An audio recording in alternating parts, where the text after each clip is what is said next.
Hello, everybody. So, Rabbi Benyamin Walters is an incredible scholar, and I actually heard about him.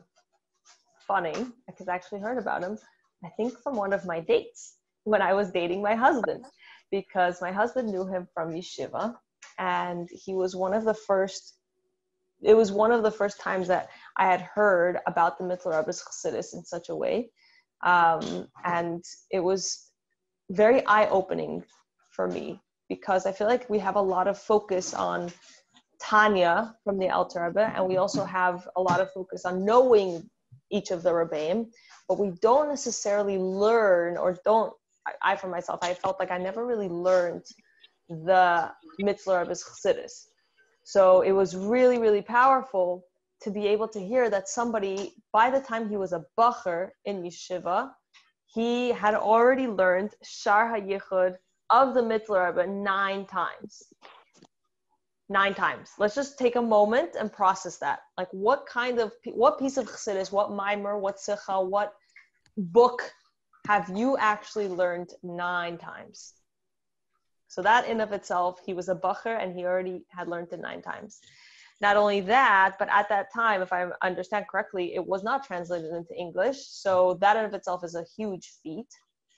And to add to that, this was already about 12 years ago or so. So if that was 9 times 12 years ago, imagine how many times he's learned it since, and imagine how well he knows it, not only because he even translated it with commentary. So we have to realize and appreciate, as I can say, I don't think I've heard about him in Crown Heights per se, but it's an incredible schus to be able to have him speak for us. He also wrote a book called Mashiach Day by Day, which is a daily snippet of information about Mashiach on a daily basis. I used to work for Merkez, Suite 302, and if I understand correctly, he was also part of the International Mashiach campaign there, and I think that was one of the things that they gave out. So I love that book. And I really hope, if I understand correctly, it's on Kindle and maybe, I'm not sure exactly what other platforms, but if you'd like to really enjoy a tidbit of Mashiach on a daily basis, you can search Mashiach Day by Day. He recently came out, or I guess fairly recently, he came out with a book called The Mashiach Agada, and it helps you see Geula through the 15 steps of the Seder. So we're very, very, very lucky to have him and to have him speak for us, and especially all the way from Chicago. So another silver lining of COVID times when now we all join on Zoom. So I'd like to say a special thank you to Rabbi Benyamin Walters for joining us tonight to speak. Okay. Thank you. Pardon my headphones, just keep the noise down. So we're coming together to celebrate Tes and Kislev, which has to do with the Chag Geula of the Mittler Rebbe, and it's also therefore a time for all of us. It's a Yom Tov for all of us, and it's beginning the time from now to Tes Kislev, leading up to that whole thing. So first, I just want to say a few words about the Mittler Rebbe and what his, kind of like what he represented in his style. So one thing that the Rebbe's father talks about is that one of the key qualities of the Mittler Rebbe is the idea of chayas, of bringing life into everything. And we see this in his Torah, that his like the Alter Rebbe has a commentary on the parasha of the week that's called Torah Or and the Kutei Torah. The Mittler Rebbe is called Torah's Chaim, because the idea of bringing life into everything. And we see this not just in his style of teaching. I mean, the Mittler Rebbe was made in charge of teaching the younger students. And so he was like the mashpia, he would teach them and farbreng with them and everything. And, educate them. And then also later when he became Rebbe, his style was very focused on this kind of thing. So he's famous for having his kapella, his choir.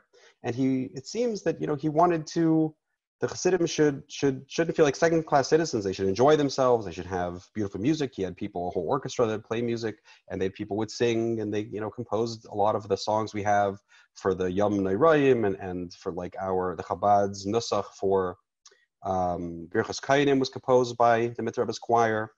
And not only that, they would have like horse shows. They would have acrobats on horseback doing, shows and things, and some of this kind of different celebrations. And, everything not everything, but, a lot of these kind of things that the nobles would enjoy. He wanted that the Chassidim, when they came and to the Rebbe, they should be able to have something of that. So just recently I was talking to somebody who is, just starting to teach Chassidus, and she's going to be teaching Tanya and involved in different programs. And, but felt like, okay, she learned a lot of information, but didn't really feel like she understood it in a way that she could give it over and inspire other people. And so this comes to the other key aspect of the Mitzvah Rebbe and his style. What he represents is the idea of bina, of really understanding. And understanding is what leads to this type of having a sense of chayas, of real life and excitement in what we learn. Or like also it says in the Zohar, it says that bina brings cherus, it brings freedom. That I think there's an expression in the world even that understanding sets, ideas free. That when you have an understanding, it's not just a static thing, it's something that takes on a life. And there's, I'm sure some of you are familiar with, maybe some of you aren't familiar with the story of the Emperor's New Clothes, but there's something that I kind of think of as the Emperor's New Clothes syndrome.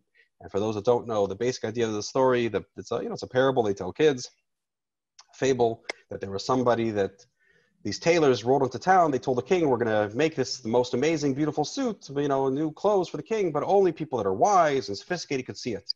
And the whole time they were playing along, they were just putting on a show. It was really nothing there. And nobody wanted to admit that they didn't see it because they didn't want to say that they were a fool and they weren't sophisticated. And so everybody just played along until they had a whole parade and everybody in the whole country is playing along and pretending to see it and complimenting it, until there's some little kid some little girl's like, hey, he's not wearing any clothes, and everybody was willing to admit it.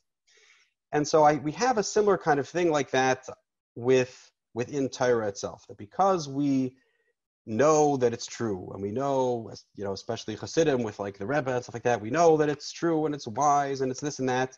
So we allow ourselves to just say the words, and even if we don't really understand it, and even if it doesn't make sense to us, and we're like afraid to admit that it doesn't make sense to us. And you see that like the Rebbe doesn't have that inhibition. The Rebbe will ask very, very strong questions, and that nobody else would have the chutzpah to ask, and then the Rebbe will, go answer it. And even if we don't know the answer to everything, but it's important that we realize that if our intuition, if we hear something, we learn something, it doesn't sit right to us, it doesn't make sense, then it doesn't make sense. That we're not understanding it. We have to look deeper. We have to work, and look for an explanation. Or if we don't know it, at least say, okay, I don't know, maybe one day we'll find out. But at least, not to pretend and be satisfy ourselves or our students. Sometimes teachers feel like they need to pretend they know all the answers and things, not to play along like that. And so the Mitzvah Rebbe, along these lines, because again, you can learn a lot of things and collect a lot of words, and then you say the jargon, you say the words, and then that kind of sounds like understanding, but it's not real understanding. Kind of along those lines, somebody once made a computer program that would generate a scientific paper, and it was totally random and totally nonsense, but it just had a lot of words and a lot of jargon around a certain topic, and it sounded like, maybe it was written by somebody that didn't speak English so well, but knew what they were talking about, and it was very, difficult, but it was really just total nonsense, and it got approved, and it was put into this, accepted in this journal. So, you can have a similar kind of thing where people learn a lot of concepts, and they have all the words and all the jargon, and they're saying it, and that's really taking the place of understanding. So we have to put in that effort to make sure we're really understanding the ideas, and then they become alive, they become something that we really are meaningful to us, to be really applied to ourselves, and not just in all areas of life. When we really understand one of these concepts, it becomes a universal concept. Even the simplest thing, a simplest sikha, that you hear the same thing every single year, or the kids come and say it at the Shabbos table every single week or every year. If you actually go and look at it, and you have to like put some effort, I call it like mining the topic, you can find these gems there that you can live with your entire life. So I want to go, the Mitzvah Rebbe wrote a sefer that's kind of like an introduction for how to do this. with the caveat that the audience at that time was much more advanced than the audience these days. So the kind of people that were coming to the Alter Rebbe, and the Alter Rebbe started these different, like a school there, Cheder Aleph and Cheder Beis was called. They were very scholarly people that were already had a lot of familiarity with, they knew Tanakh, they knew Talmud, they knew Kabbalah. So it was kind of building off of there. But for many years, still, this Sefer, Shaar HaYichud, that the Mitzvah wrote, which was like an introduction to how to learn Chassidus, how to understand it, how to use it in Avodah, to do Hisbonenus and davening, and apply it to our lives. And he discusses there this problem that, Chassidim are coming to him and they're complaining, we learn all this information, but I don't know what to do with it. They don't know how to apply it. So this is meant to help fix that. And again, it's not the simplest sefer, but for many years it was actually a prerequisite. Before somebody would be allowed to come in and hear a mimer, they had to first know this sefer, well first, because this is like the foundation. And then once that changed, especially with Tomchei Tmimim and things, it changed eventually. They let everybody in, and that's a good thing. But still, if we're able to, it's on us to do our best to really work to understand it. So I just want to give a little overview. The sefer has kind of two parts. The first 9 chapters explain the process of how to learn Chassidus and how to learn it in a way that you understand it and you can apply it. And then the second half is explaining all of the main concepts of the Seder Shtalshus from the top down. So we don't have time to go through obviously the whole sefer at all, but I want to give just a little overview of the advice from the first 9 chapters where the Mitzvah explains how to learn Chassidus and how to apply it. And then we'll pick one topic and try to go through it a little bit. And hopefully this will give a little bit of a Pesach, an entryway to be able to do this. And it is work. I mean, honestly, when I, just started out working on this, I really wanted to understand it. I really wanted to be able to apply it and do what it's talking about, do Hisbonenus. And there wasn't that much to work off of. There weren't a lot of people that were involved in these things. And, I had some people that taught me, to a certain extent, but a lot of it was just, I had to do work. And, what I would do is I would have a notebook and I would start it out as a hachlata one year for my birthday. Before davening, I would spend a few minutes and I would take the topic I was learning. I would write notes and try to work on it and work on through these steps. And, and over the years, I found that kind of process of really sitting down and because it's hard just to sit and think, but sitting down and writing notes and things like that can really be helpful. So anyway, let's take a look at this, these different steps. So the first thing he talks about in chapter 1 in Perek Aleph is what does it mean to really understand something? And this is something that applies, this is just educational theory. This applies to studying and learning anything. If you want to teach, a kid the Aleph Beis, you want to teach a kid what color, what the color red is, anything, you have to kind of go through these steps. And if anybody is into teaching and curriculum design, there's a thing called Understanding by Design that, talks about some of this stuff. The Sefer of the Mitzvah is called Shaar HaYichud. That's the Sefer of the Mitzvah. So the steps are, and I'm not going to get into all the technical details of the terminology he uses there, but the first thing is that there has to be some sort of quality experience that you could have with the topic. And so that's either through like a hands-on activity or it's through a mashal. If you give somebody a mashal is some sort of example where they can see that idea in a very simple sense in their life. And when it comes, a very important thing that when it comes to mishalim, when it comes to understanding all of these examples and metaphors that are given in Chassidus, that part can't be with Kabbalah Soul. Like there's a story that there were these 2 Chassidim, they were learning Torah or Lekutei Torah, whatever it was, and there it mentions that most of the world was covered in water. And the one guy turns to the other, says, I don't know, I've been to Leipzig, I've been to Krakow, I haven't seen so much water. So he says, well, I guess this is one of the things you have to take with Kabbalah Soul. You just have to accept on faith. So that's not the way the Mishalim are meant to be. And so the first most important thing, and one of the key things that really helped open up understanding was that I was taught is that the first step is always to focus on the mashal, make sure that you really understand it. And the mashal should be something that you really experience in your life. Something that is not, it's not something that you have to take on faith. It's not something that has to do with religion or Judaism. It's just a fact of life, something that you experience, that everybody experiences, the little kid experiences, and adult experiences, something that you can really relate to and really understand. And that's the first thing. Make sure that the mashal is something that's really real, concrete, and try to see examples of that mashal in your life and see, that experience. So that's the first thing. The second thing is that in every idea, you're going to have more than one explanation, more than one mashal, and you have to start comparing them. What's the difference between this one and that one? And in Chassidus, it's never just being poetic. When it brings more than one example or more than one mashal or explanation for something, there's always a little bit of a difference, and it takes sometimes work or research to figure out what is the nuance, the subtle difference between one and the other. But if you look for it, it's there. And this is, like in learning anything. If you want a simplest example, you want to teach a kid, again, like the color red. So you show them a red car and a red book and a red thing, and at first you point to it and say red, red, and at first he just thinks if you show him a red car, he thinks the whole thing is red. But then you show him a red apple and you show him a red book, and eventually he's able to separate out and generalize that idea of what it means to be red that's separate from the car or the apple or the book. And so that's the third step, is being able to then generalize the understanding, and that's where you really end it, is when you can see the big picture, the big idea that's behind it. And then the test, kind of the ultimate goal of understanding, and the test of whether you understood it or not, then is whether you can apply it. And so that's what he talks about then in chapter 2, is after you found this general big picture idea, something that should be very global, something that applies in all times and all places to all people, then you should look for how can I see applications of this idea. And so in every sikha, in every mimer, there's always going to be some sort of, the general idea is going to be some sort of paradigm shift, some sort of thing that there's a certain theme, a certain topic. And Chassidus is showing us how would I look at it without Chassidus, and now it's showing you a different perspective, that we could shift our perspective and look at it differently. And then the application is practicing, seeing, well, if I made that shift in this area of life, in that area of life, what would it look like? And something, again, that you have to practice. And that's the second step in doing this. And again, when I, in very simple terms, like when I learn a sikh, when I learn a mimer, the first thing I do is I just write a summary for myself, where I write like bullet points, the main points of it. And after I, write like a point-by-point summary, then I try to figure out the structure and how it's looking at it first in one way and then another way. And then I try to figure out what is the main theme.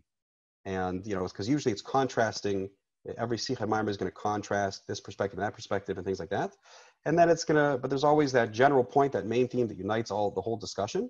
And I try to see what's that paradigm shift, and then try to find applications for that in my life. And, that's a very, very rewarding process. It takes some time, but if you sit down and do it, it's amazing. Okay, the next thing is in chapter 3, he talks about how this, an example of how this applies to a certain idea. He gives an example of Mamali Klam, and how there's actually two different concepts, and one concept has 4 mishalim, one concept has 5 mishalim, and really each mashal is a different level, and it's a whole detailed thing. But the idea is that every single that we talk about these ideas, and we can just think that we understand them because we have this very, basic, we could throw the term around Mamali Klam, but really there's a lot of details to really understand it. And when you have that detailed, rich understanding, it's something that you can really apply. Okay, the fourth thing in chapter 4, he talks about that in anything we're studying, we always have to keep in mind the balance between two parts. There's what's the prat and the klal, the specific and the general. So we want to, on the one hand, keep in mind the big picture so we don't lose sight of it. The ultimate purpose of why we're studying all of these things is to, connect to God. And we have to remember that that's the ultimate purpose, to see God's unity. But the details that we're going to be studying might be very specific things that don't, on the surface, have anything to do with that topic. We might have to learn something about science, about physics, or about medicine, or about psychology, or, just think about these other types of, aspects that don't initially on the surface relate to our ultimate goal. But when you understand those concepts and you put them all together, they're going to fit together into that big picture. And so that's the something to always keep in mind, that we, on the one hand, we need the details to have a true understanding so we don't fool ourselves. We really make sure we understand it, and we have to get specific. But we don't want to lose sight of the forest. We don't want to lose the forest for the trees. So we have to balance those two. Another thing, and so, practically when you're learning something, you want to make sure that you focus on each detail and really understand it, but you always want to every now and then come back and check, okay, how does this fit into the big picture? And you want to kind of go back and forth. The fifth thing, which he talks about in Parak Hey, is that whenever we're studying any idea in godliness, there's always two aspects. There's the part that we can understand that's within creation. And then there's the godly source, which is the ayin. It's abstract. It's the abstract source, which is something that's beyond our understanding.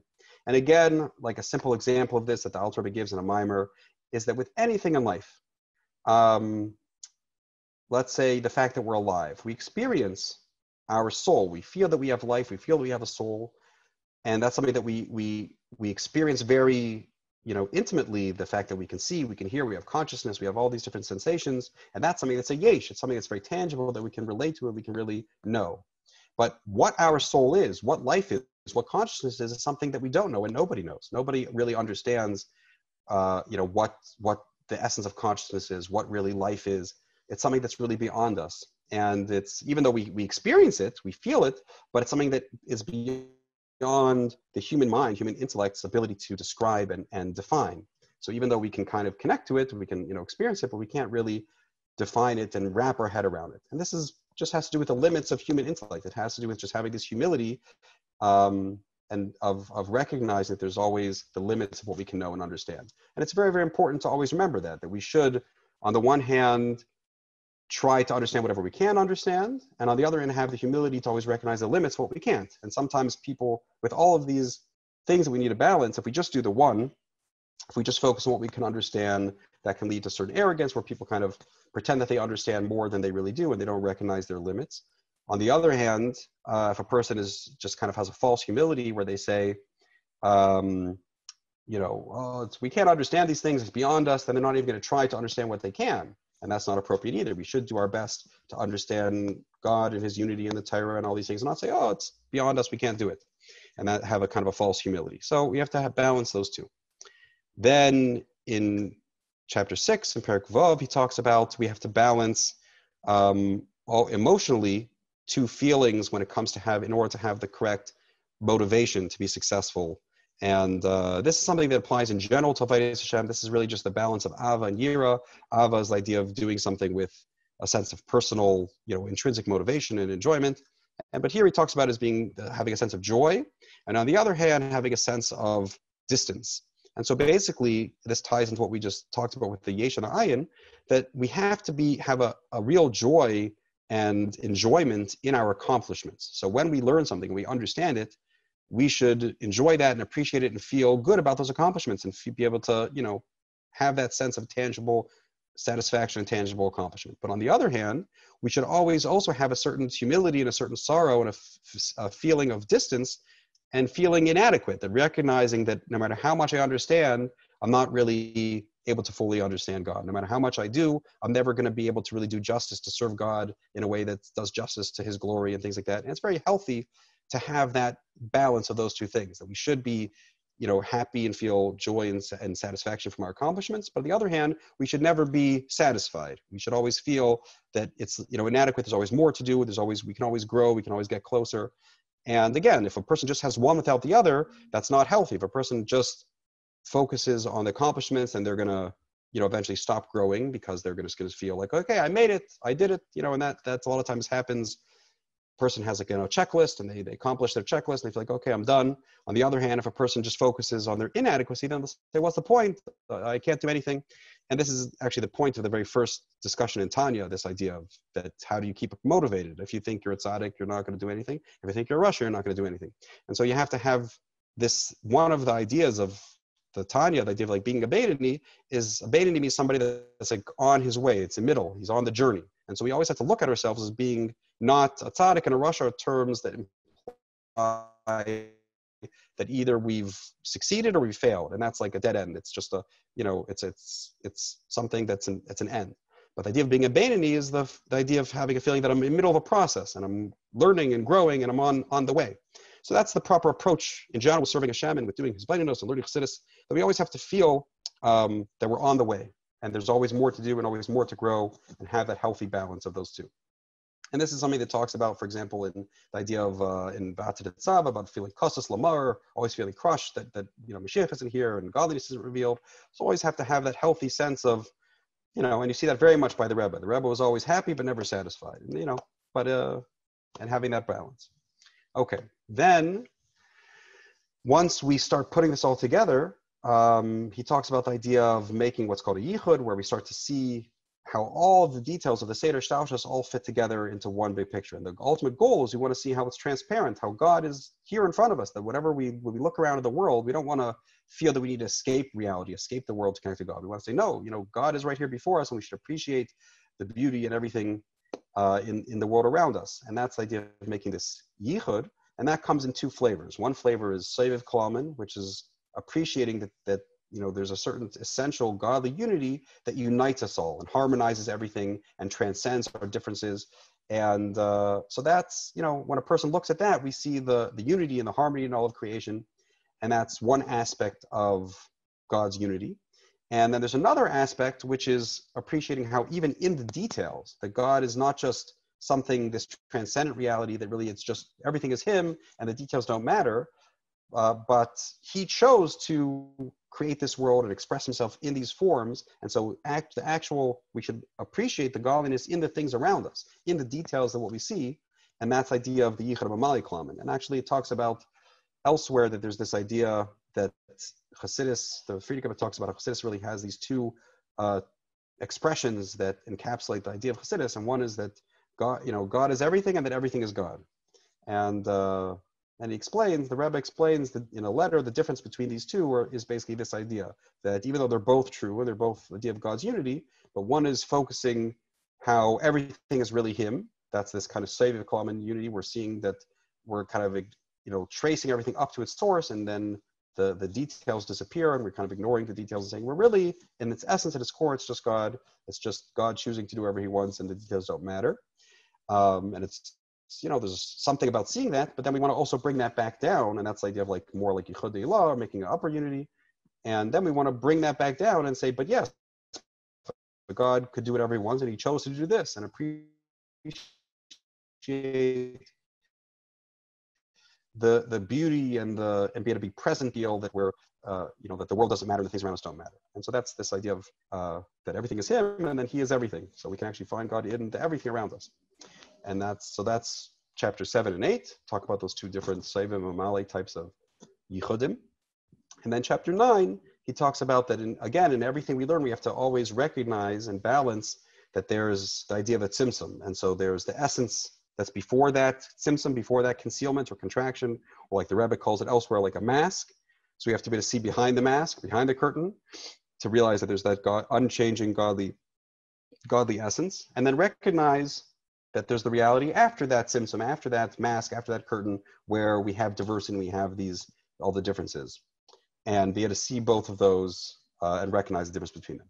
Okay, so that's his basic, kind of game plan, and it's a lot, but it's very important to, the main thing with all these is to have that balance.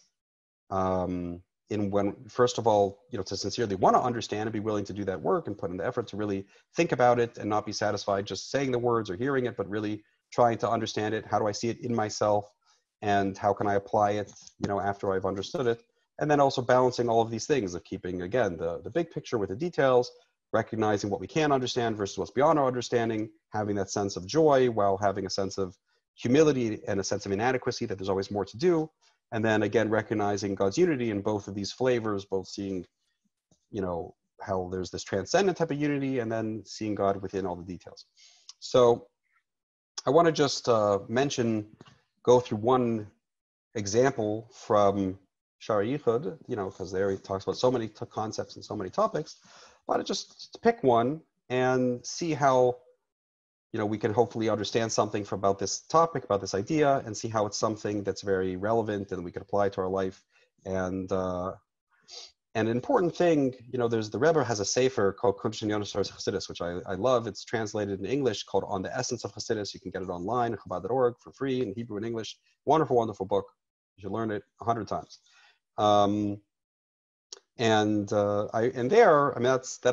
That sefer helped me understand the structure of Hisbonenus and how it all fits together very well. And one of the things in that book is based on a sikha that the Rebbe said, and then later the Rebbe edited it. I mean, that's the way most sikhas, my marim, the Rebbe would first say it at Farbrengen, and then later the Rebbe would say, I want you to prepare that talk for me as a sikha or as a mimer, and then the Rebbe would edit it, And this one, they prepared for the Rebbe, and he wasn't satisfied, and the Rebbe kind of rewrote it himself.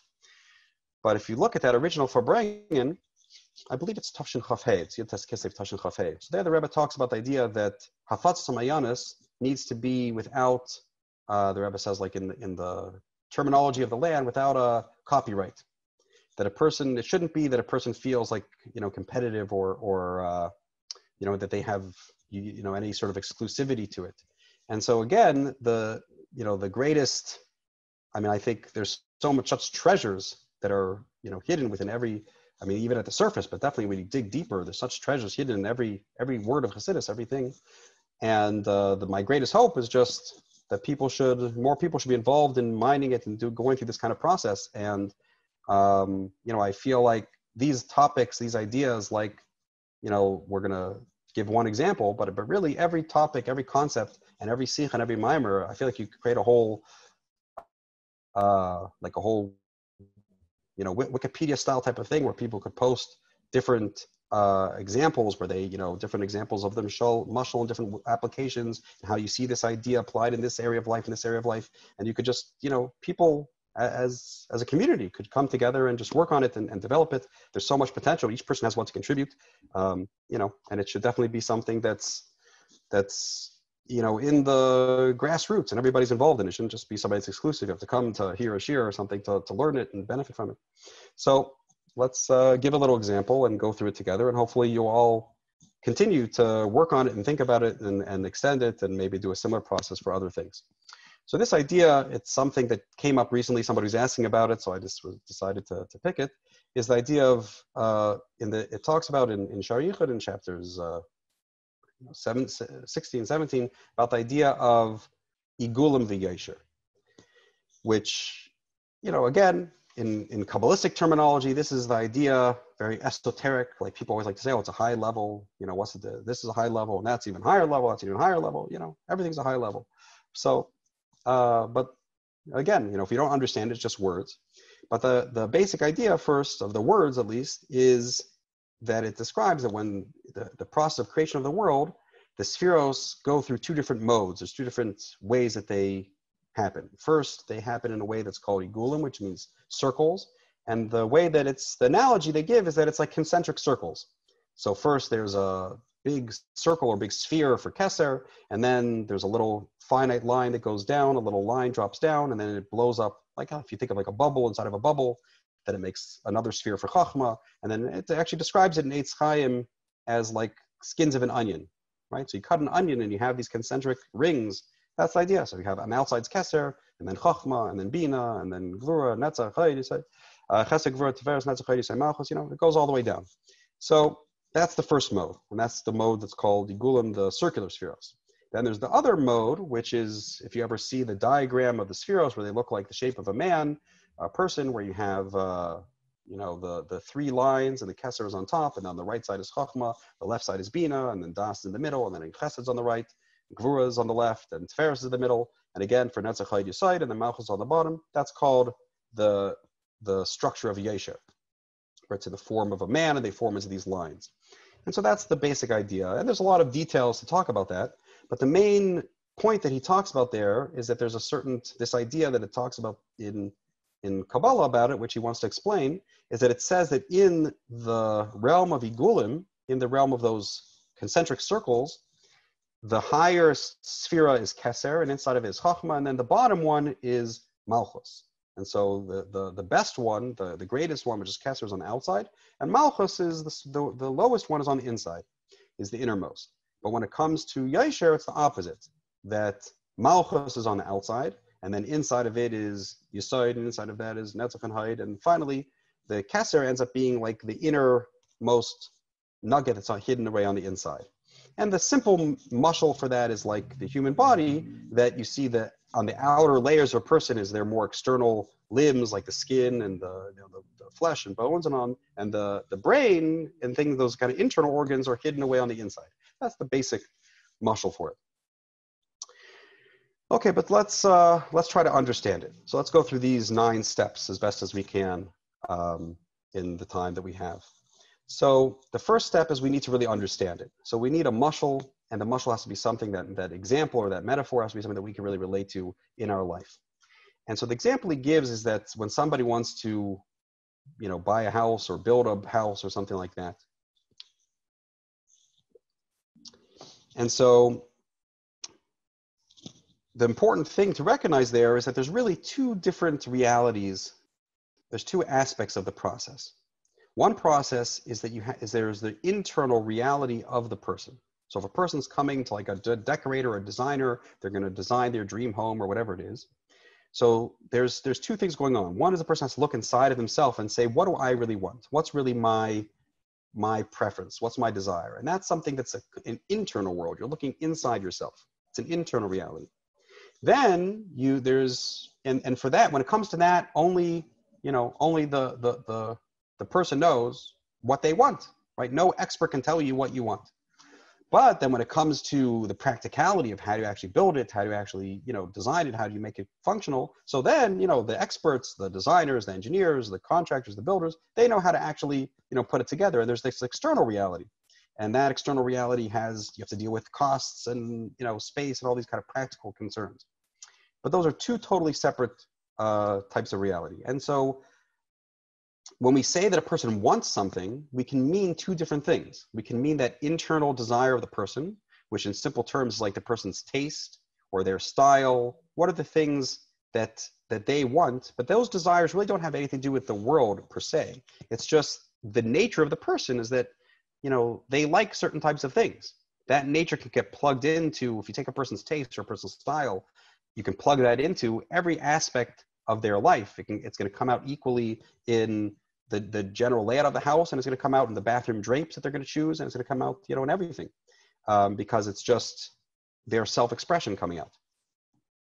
On the other hand, when it comes to the desire, when you say the person wants the house in the sense that they actually want to make it happen and being practical, so that external desire, once a person just chooses, they're ready to make a choice and actually make something happen. So then you have to be able to commit to work within a certain system and be practical based on, the location that's available and the materials that are available, whatever makes sense in the external reality.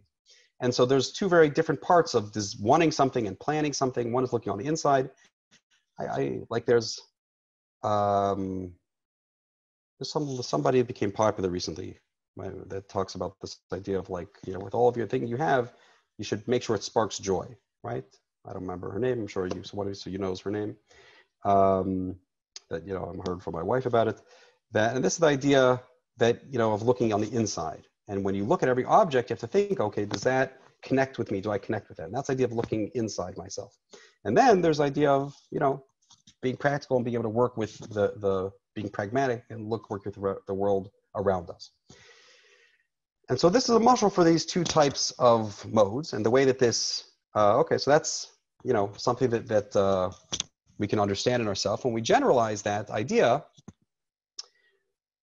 how do we see a comparable thing with, in everything in creation? So let's try to think of some examples of this idea. So, one example might be, and again, the general point is that in everything in life and everything in reality, there's the kind of internal reality, and then there's an external reality, and those are these two different aspects of the same thing.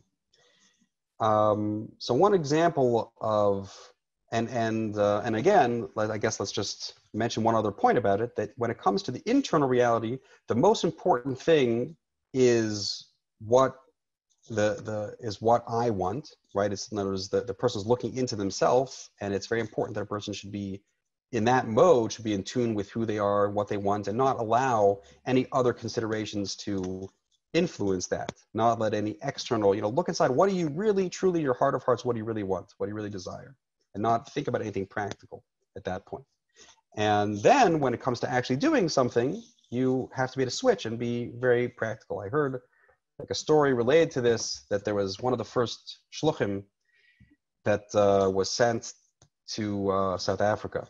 And so before they went, the shliach was in 770, and Rabbi Chodakov came and asked him, what's your plans for when you arrive there? He said, well, I'm going to get there, I'll evaluate the needs of the community, and then I'll make a plan.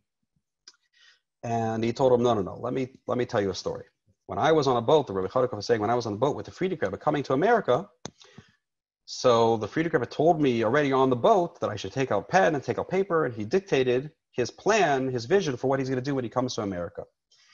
And he dictated the basic outline of he was going to found the 3 institutions of Kahas to, print books, of Merikas L'Inyanei Chinuch to spread education among children, and Machane Yisrael for adult education. And those were going to be the 3 pillars, the 3 main branches of his activities. And over the years, those organizations have morphed and changed into very different focuses maybe than what they were back then.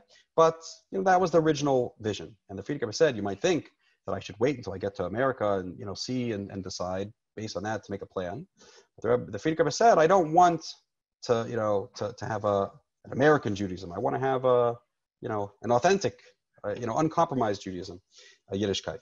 And so the idea is that by making that plan, that vision beforehand, before he even saw the reality, he was looking on the inside and saying, what is really the ideal? What's the ultimate goal that I want to accomplish? And not being at all practical. And then when he actually got there, then you have to switch and say, okay, this is the plan, this is the vision, this is the goal. Now let's switch to being practical and say, what can we actually do?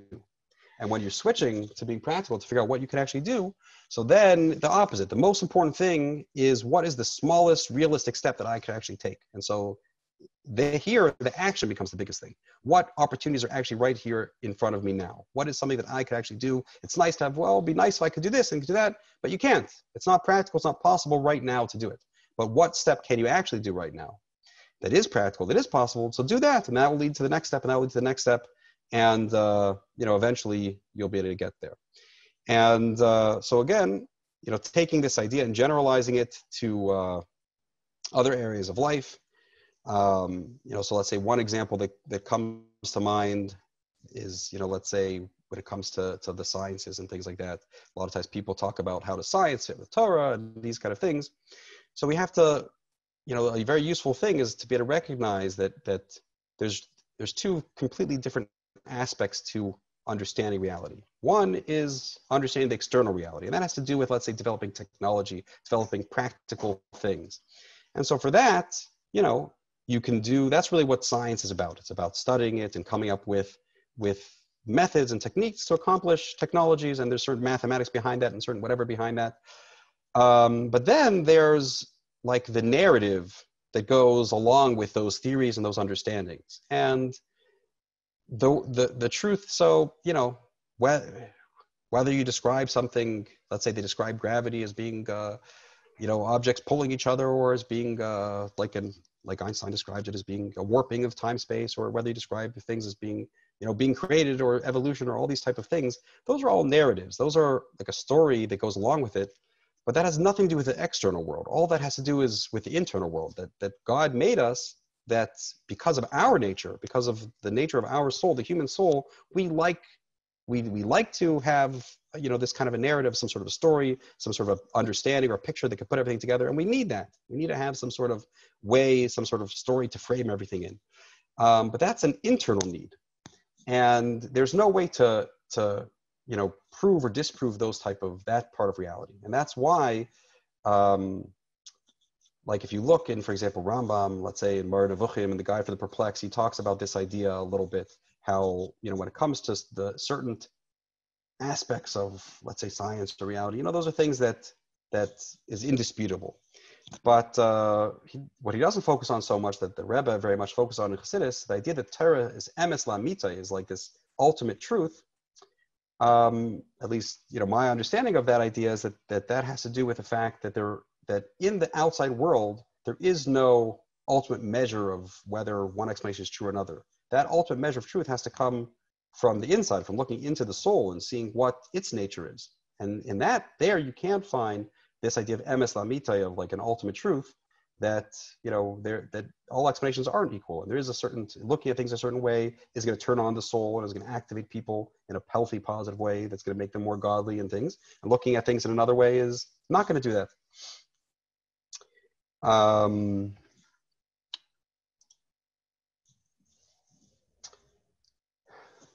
So somebody has a question, I'll get to that in a minute.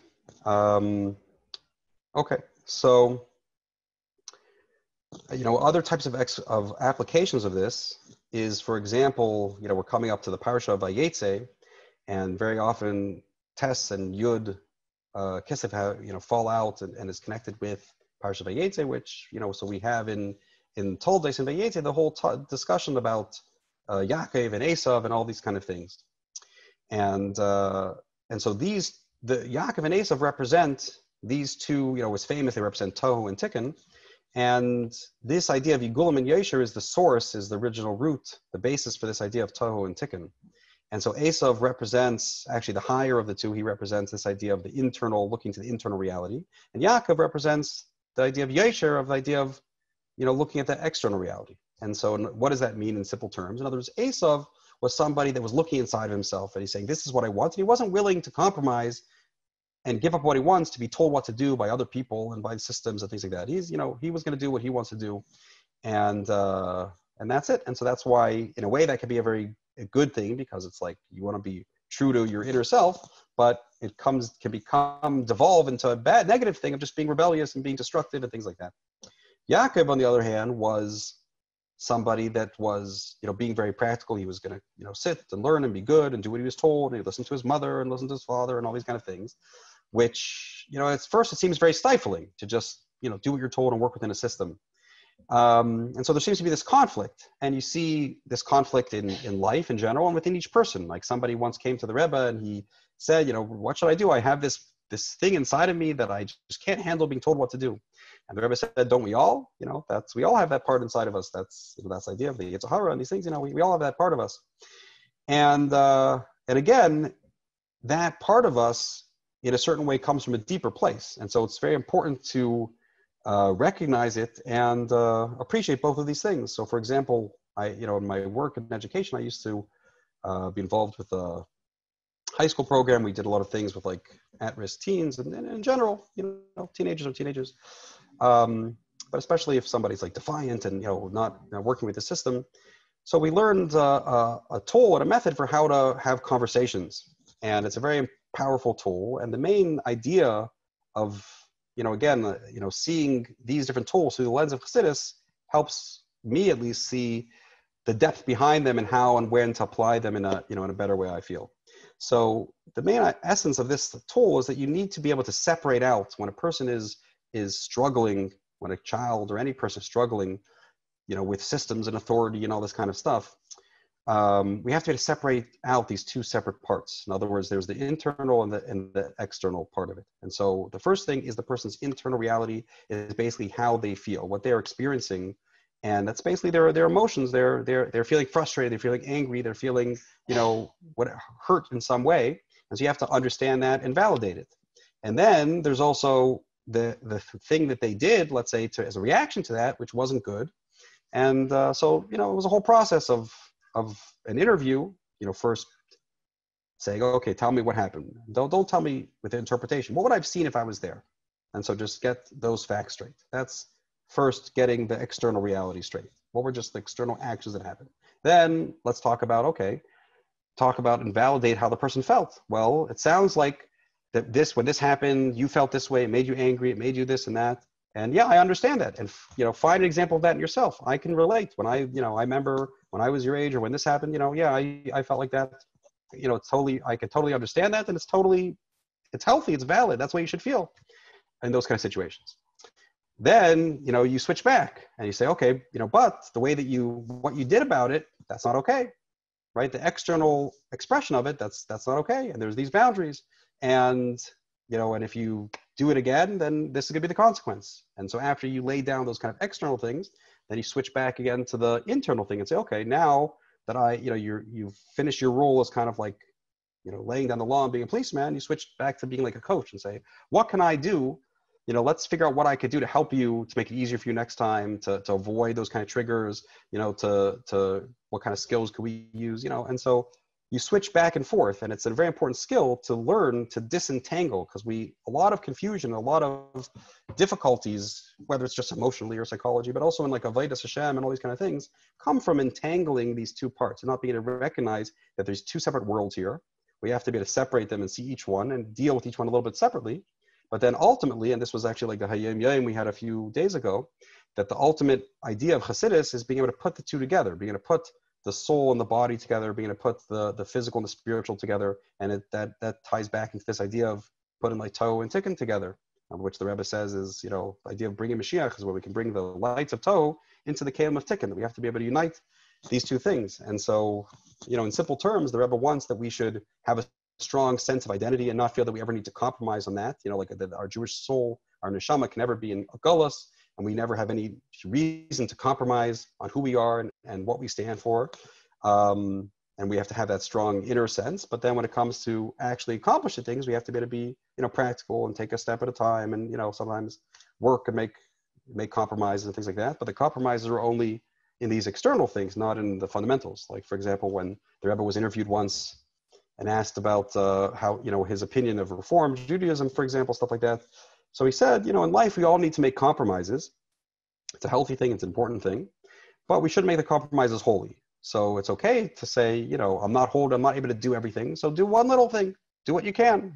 Somebody, when the Freedom Cab first came to America, there were some people that felt it was a chutzpah. What are you doing here, coming and telling us what to do? This rabbi, what does he know? And they decided to tell him off.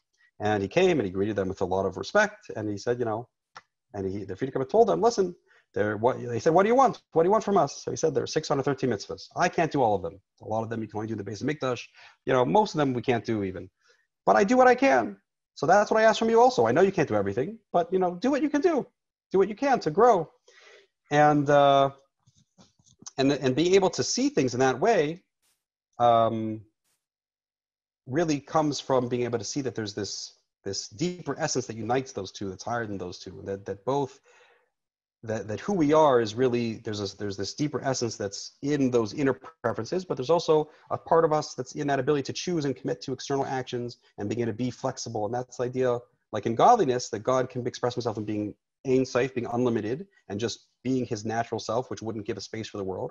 But he can also choose to express himself in making it tzimtzum and hiding himself to make space for the world and allowing us to even have free choice and even allowing us to, go against what he wants and having that ability, realizing that really being kol yachol for God means that he has both of those things. And the same thing with us, really being human and really being Jewish means that we have both of these abilities, and we have to be able to harmonize those two together. And the same thing, see that in other people and things like that. So I think that's a very, again, when we understand some of these ideas, they start becoming very practical and very useful in a lot of areas of life. And you can spend a lot of time just thinking about how can I see these two aspects and how can I see how I can, separate them out so there's not that confusion between the two, and then have them harmonize and come back together and work together in harmony. So, hopefully that's a little bit of a taste of, an idea and how we could understand it and see how we could apply it. And again, with each of these ideas, there's the part that we understand, but there's also part of that is recognizing that, in godliness, we don't really understand either how God, his true reality or how he can limit himself. It's beyond our understanding. And the same thing, even in like the application with people, we don't fully understand even our own feelings or our own choices. Why do we have a certain preference? God just made us that way. Why do we make this, how do we choose this and not that? We don't fully understand that aspect of ourselves either. And certainly with other people, we don't fully understand it, but that gives us a certain humility to give space for, accepting the reality of recognizing who we are because God chose to make us that way, and other people are the way they are also. And again, that ties into seeing these two aspects of unity, that on the certain hand, we all share these same, basic needs and struggles and these kind of things, but each person also experiences it a little differently. So being able to see that commonality between each other and being able to relate to one another, but also recognizing that in a certain way I can't necessarily know how another person feels or how, and we are different, and being appreciate that uniqueness also. And so that's one example of that. And so somebody asked a question about, is there a difference between the way the Mitzvah speaks about Hisbonenus and the way it's discussed later? So the Tzemach Tzedek does talk about that there's a certain quality to somebody that's not able to do this type of Hisbonenus, but they're able to, learn a mime or learn a sicha and just focus on even just the appreciate the letters, the words of what the Rebbe said. That is also a very powerful thing, and in certain ways has advantages, So there's a certain, there's definitely that, and then there's, I think there definitely are, a lot of different flavors to how a person can go about doing Hisbonenus, but I don't think the Rebbe Shab or the Frierdiker Rebbe speak about like a drastically different type of Hisbonenus, really. And again, maybe the word Hisbonenus is not a useful term because the word really just means trying to understand something, working hard to understand something, and not being satisfied with just a surface level understanding. That's really what it's about. And so when we take, these ideas of that we, whatever it is in godliness or whatever we learn, and we really, to spend time to really try to understand it, that's what it's about. That's the process. I mean, the handbook, the manual for it is definitely here. I don't think there's anything that, again, for like I mentioned, the Tzemach talks about the idea, maybe not everybody is on the level to, ready to go through this whole kind of process and everything. And, it doesn't mean there's not value in being connected to it on whatever level they're on. But like the Mitzvah Rebbe very often talks about a mushal of if you have two people and one is like up in a mountain or one is, low down. So there's different ways they could connect to each other. You could have the person on top could go down to the one below. The one below can go up to the one on top, or they can meet in the middle. So, there's the idea of Torah is the idea of bringing things down so that, you don't have to understand anything. You do the mitzvahs, you do what it says, and you're going to get, a certain benefit, a certain connection to godliness just from doing it. And that is the idea of bringing it down. This type of Hisbonenus is the idea of meeting in the middle, that we're doing our part to try to come up, but we're also being given, the Torah and explanation from the Rebbeim that they brought it down to the level where people like us can understand it. So this is an example of meeting in the middle. Sometimes we need to bring things down and just, and do physical mitzvahs and do these kind of things and have that connection. But if we're able to meet in the middle, we should do our best to meet in the middle. So I hope that, it answers that question a little bit. Yeah, absolutely. Can I ask? Yes, sure. Go ahead. First of all, I want to thank you so much.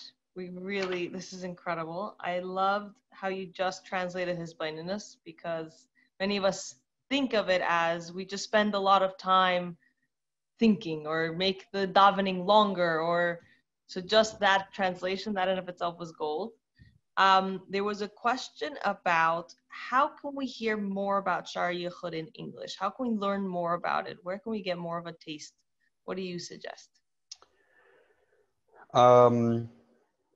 Okay. Well, so one thing, if I could just add on to what you said about the Hisbonenus, I think it's very important that the process, even though it's good to set aside a certain amount of time that's dedicated to, really put time and focus into it, but then you want to also, it should be something that you're able to think about throughout your day too, that just you start learning to, you start seeing examples of an idea that you're thinking about. It's not always in just one session, but once you're thinking about this concept, throughout your day, you can think about, how do I see examples of this? And once something's in your mind, especially as you start getting older, you start getting busier, you don't always necessarily have that same amount of time, depending on what age and stage you are in your life. But sometimes you can actually have a better quality of understanding from experiencing those ideas in real life and then bringing that back versus, and like the Alter Rebbe talks, the Rebbe always quotes how through physical mitzvahs, and especially through, like tzedakah and having serious nefesh to help somebody with Avos Yisrael, those type of actions make a person's mind and heart refined 1,000-fold. And what would take a person 1,000 hours to understand, they can understand in an hour. So definitely, if you find ways to apply these ideas, like, for example, to speak to somebody, relate to them more effectively with this type of a technique, that's going to make these ideas something that we really understand and experience. And so, yeah, definitely, it's a process that's not just limited to sitting down before davening or during davening. It's should be all the time. And then as far as the second question, so somebody recently started a WhatsApp group where we're posting some Shiurim on it. And then there's a translation that I worked on, which was never completed, but is available to anybody that wants it. It's available on that group. I'm happy to share it. It's also somebody put it on Amazon, so it is available if you want a printed version. So some of the older shiurim that I did are available online now. I think it's like Jewish Heritage Audio or something. I forget what it's called, but it's if you Google Seder Hisbonenus Rabbi Walters, you should be able to find it.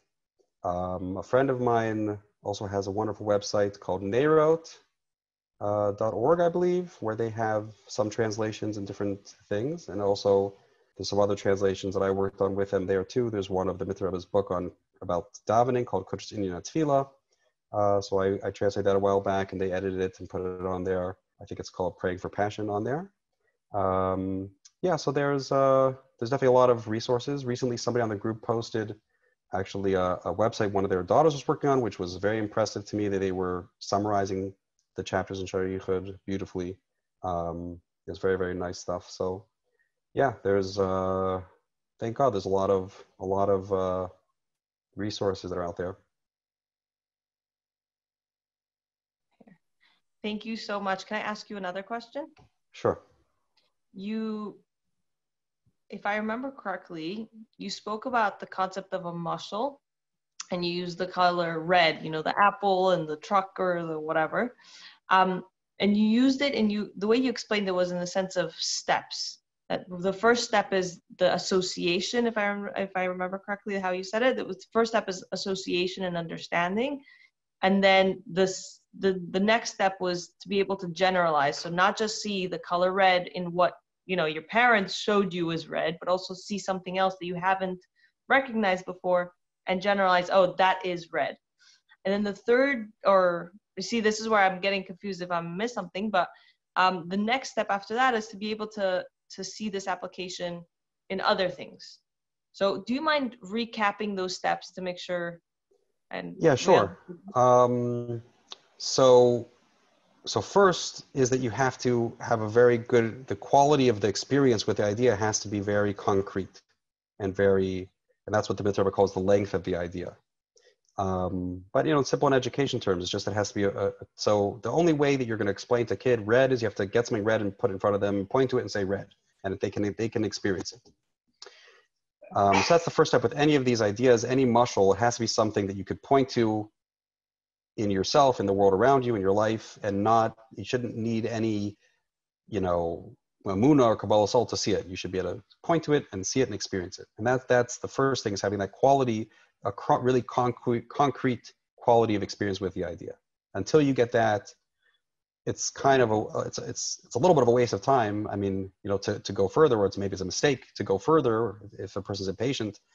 I mean, sometimes, you have to just be able to go on and learn through an idea, and later you'll come back and know that you're going to come back and work on the details. But a person shouldn't think that they could ever really skip this step. So eventually you're going to have to, if you're really going to understand, the only way to really understand it is eventually to come back and do this. But sometimes it is useful to just read through something a couple times and just get the the basic pieces in place. That's okay. That's a good thing to do. Actually, it's recommended by the Rebbe Rashab when you learn something to do that first. He recommends learning something like 5 times and each time focusing on a different thing. So that's the first step, is getting that quality of experience. The second step is, which he calls the roichev, Mitzvah calls the width of the idea, is that you have to see that idea in different forms so that you can contrast. Because the only way, like an example of the red, how do you show the kid that you mean the color red and not the car, and not the book, and not the other details? The only way for them to be able to generalize and pick out that idea is by showing them many different examples where everything changes except for that one essential point. And so that's the idea of that. In order to really understand the idea, any idea, you have to see it in many different forms, many different examples. And by comparing them and contrasting them and seeing what's changes, what's different, and what stays the same, eventually you'll be able to recognize that there's a certain pattern, there's a certain essential point, which is that general abstract point that remains the same, and that you'll be able to really see that clearly. And that's the idea of getting the aymek, getting the depth of the idea. So those are the stages in understanding, is the length, width, and depth, which is, again, having that quality of the experience, then diversifying to have experience in many different things. And that's like where you show them the red apple, the red, ball, you show them many different things. And then when they can generalize it, and now, as an adult, you think of the color red, you think of it as just its own thing, even though you never see just red. You see a red, you always see a red something.